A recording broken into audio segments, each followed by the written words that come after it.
Kok bisa ya DC Lapangan Kredipo mengamuk seperti ini? Nunggu gak bayar.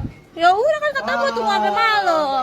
Kenapa jadi teriak-teriak? Ini namanya pemerasan. Nggak Bukan bisa pemerasan, begitu. Ibu. Bukan pemerasan. Tapi ibunya nggak mau tanggung jawab. Itu kewajiban ibu loh. Udah dikasih Terus waktu. saya bisa sebarin minta nih waktu nanti. lagi, minta waktu lagi. Ditanya Begitu itunya. mulu jawabannya. Ya udah, Nggak ada pemerasan. di tungguin. sini. Ya udah tungguin.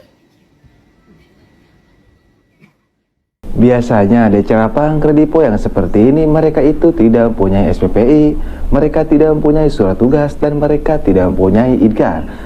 Kenapa? Karena DC Lapangan Kredipo yang mempunyai SPPI, yang mempunyai surat tugas, dan yang mempunyai IDKAR itu mereka tidak akan melakukan hal itu ya.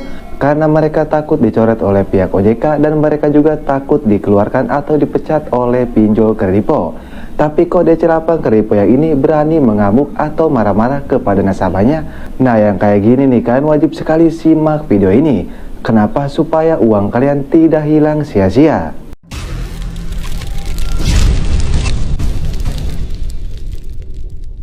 Nah, kenapa saya bilang supaya uang kalian tidak hilang sia-sia ya? Nah, kalian harus mengetahui ya sebenarnya DC Lapangan Kredipo yang tadi marah-marah itu sebenarnya DC Lapangan palsu atau DC Lapangan bohongan. Maksudnya DC Lapangan palsu seperti apa? Jelas-jelas mereka mempunyai data pribadi kita ya, atau data kita saat meminjol di pinjol Kredipo. Kalau mereka DC Lapangan gadungan, mereka tidak mungkin mempunyai hal itu. Emang benar sekali ya, mereka itu bukan DC Lapangan gadungan, tapi emang DC Lapangan Kredipo. Tapi mereka ini tidak disuruh oleh pihak Kredipo ya, bahkan tidak disuruh oleh pihak OJK. Lah bagaimana bisa mengetahuinya? Ya tadi yang pertama karena mereka tidak membawa surat tugas dan mereka tidak membawa SPPI. Nah kan itu sudah jelas mereka tidak disuruh oleh pihak Kredipo dan mereka tidak disuruh oleh pihak OJK. Jadi kalau kalian bayar ke DC Lapangan Kredipo yang seperti itu ya, nantinya uang kalian tidak akan masuk ke perusahaan, tapi uang kalian akan masuk ke kantong DC Lapangan tersebut. Rugi dong. Kenapa DC Lapangan tersebut bisa mempunyai data-data kita?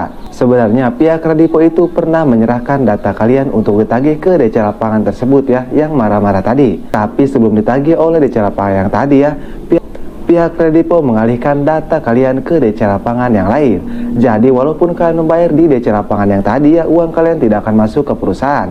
Lebih tepatnya uang kalian akan masuk ke kantong DC Lapangan tersebut. Jadi kalian wajib sekali mengetahui hal itu ya.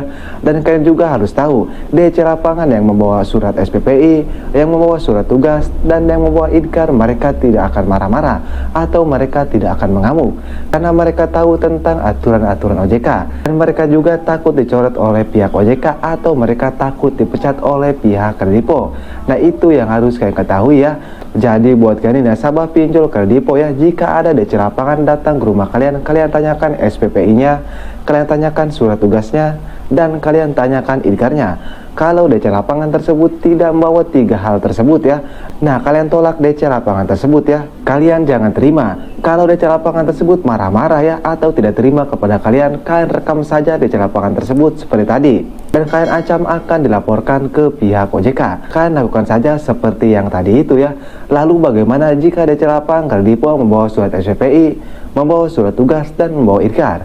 Nah kalian terima dengan baik ya DC Lapangan tersebut. Karena kalau DC Lapangan lengkap seperti itu, mereka ada kode etiknya dari pihak OJK. Jadi mereka tidak akan macam-macam ya. Tapi perlu diingat nih, buat kalian semua nasabah Kredipo, kalau ada DC Lapangan datang ke rumah kalian ya, kan sudah pasti menanyakan pembayaran. Nah di sini ada tips untuk kalian semua ya, supaya DC Lapangan Kredipo ini tidak akan lagi datang ke rumah kalian. Kalian bilang saja seperti ini. Kalau DC Lapangan Kredipo menanyakan pembayaran kepada kalian, kalian jangan menjanjikan pembayaran ya.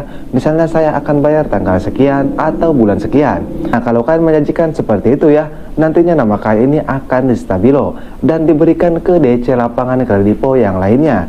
Dan hasil DC Lapangan Kredipo ini akan sering datang ke rumah kalian. Nah supaya hal itu tidak terjadi ya, kalian bilang saja seperti ini. Saya akan bayar jika saya sudah punya uang, tapi kalau punya uang mau bagaimana lagi? Nah kalian bilang saja seperti itu. Karena sebenarnya ya, tujuan semua DC Lapangan datang ke rumah kalian itu hanya ingin memastikan saja apakah nasabahnya berniat untuk bayar atau nasabahnya berniat untuk kabur. Jadi itulah yang harus kalian ketahui ya. Oke, jadi mungkin saja video dari saya, mudah-mudahan bisa bermanfaat ya buatkan semua nasabah Kredipo atau buatkan semua atau buatkan semua nasabah yang galbay atau gebayar di pinjol Kredipo ini. Oke, saya Kang Galbay pamit undur diri. Assalamualaikum warahmatullahi wabarakatuh.